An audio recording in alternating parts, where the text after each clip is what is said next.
இன்னைக்கு மீனவர் சமுதாயம் என்றாலே மிக மிக மிக மிக பின்தங்கிய ஒரு சமுதாயமாக வாழ்ந்து கொண்டிருக்கிறது. அவர்கள் பெரும்பான்மையாக கடல் ஓரத்தில் இங்க கும்மிடிப்பூண்டி அந்த பகுதியிலிருந்து கிட்டத்தட்ட தமிழ்நாட்டில் சொல்ல கன்னியாகுமரி வரைக்கும், அதே போல் உள்நாட்டு மீனவர்கள் இருக்கின்றார்கள். இப்படியெல்லாம், ஆனால் அவர்களுடைய வாழ்க்கையில் எந்த ஒரு முன்னேற்றம் கிடையாது. அதற்காக நானும் அவரும் பல போராட்டங்களில் கடந்தோம், பல கூட்டங்களிலே பேசினோம், பல சுற்றுச்சூழல் பிரச்சனை எல்லாம் அந்த நேரத்திலே அவருடன் நாம் உறுதியாக நின்றோம். என்னுடைய இனிய நண்பர் அவர். இன்று மீனவர் சமுதாயத்திற்கு சமூக நீதி கிடைத்திருக்கிறதா என்று கேட்டால் 100 விழுக்காடு இல்லை. இதில் எப்படி அந்த பிரச்சனையை தீர்க்கலாம்? தொடர்ந்து நான் சொல்லி வருகின்றேன், தமிழ்நாட்டிலே சாதிவாரி கணக்கெடுப்பு நடத்த வேண்டும். நடத்தினால்தான் தமிழ்நாட்டிலே சமூக நீதியை நிலைநாட்ட முடியும்.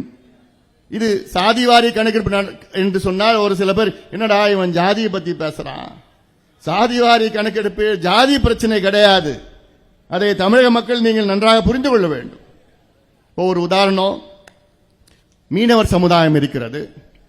தமிழ்நாட்டிலே மீனவர் சமுதாயம், அதாவது கணக்கெடுப்பு நடத்தினால் எத்தனை பேர் இருக்கின்றார்கள், மீனவர் சமுதாயத்தில் எத்தனை பேர் இருக்கின்றார்கள், அதில் எத்தனை பிரிவுகள் உட்பிரிவுகள் இருக்கிறது, அந்த உட்பிரிவுகளில் எத்தனை பேருக்கு கல்வி கிடைத்திருக்கிறது, எத்தனை பேர் குடிசையில் வாழ்ந்து கொண்டிருக்கின்றார்கள், எத்தனை பேர் வீட்டில் இருக்கிறாங்க, எத்தனை வீடு ஸ்கொயர் ஃபீட்ல, எத்தனை ஸ்கொயர் ஃபீட்ல இருக்கு வீடு, அந்த வீட்டில் கழிப்பறைகள் பாத்ரூம் இருக்கிறதா, கரண்ட் இருக்கிறதா, குடிநீர் இருக்கிறதா, எத்தனை பேர் வாழ்கிறார்கள், அந்த சமுதாயத்தில் எத்தனை பேர் படித்திருக்கின்றார்கள், எத்தனை பேர் பட்டதாரிகள், எத்தனை பேர் PhD, எத்தனை பேர் அரசு வேலைகள் இருக்கின்றார்கள், தனியார் கம்பெனியில் எவ்வளவு வருமானத்தில் இருக்கின்றார்கள், அவர்களுக்கு கார் இருக்கிறதா, பைக் இருக்கிறதா, சைக்கிள் இருக்கிறதா, இந்த கணக்கெடுப்பு எல்லாம் நடத்தி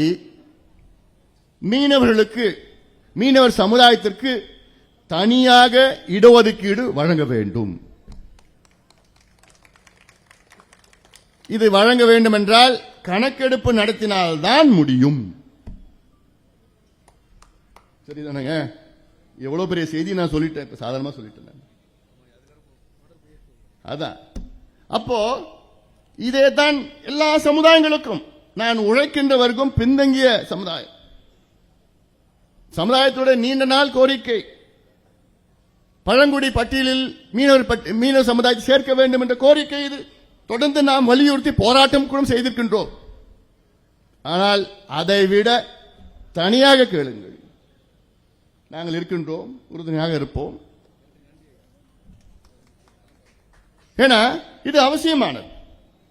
இதே போன்று உதாரணம், சலவை தொழிலாளர் இருக்கின்றார்கள், முடி திருத்துகின்ற சமுதாயம் இருக்கிறது, குறவர் சமுதாயம், மலைக்குறவர்கள் இருக்கின்றார்கள். இது போன்ற எவ்வளோ சமுதாயங்கள் பின்தங்கிய நிலையிலே முன்னேற முடியாத ஒரு சூழலில், மற்றவர்களிடம் போட்டி போட முடியாத ஒரு சூழலில் இருக்கின்றார்கள்.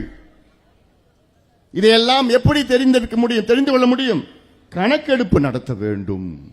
இந்த கணக்கெடுப்பு என்பது ஒரு சாதாரண ஒரு விஷயம், சாதாரண ஒரு செயல்.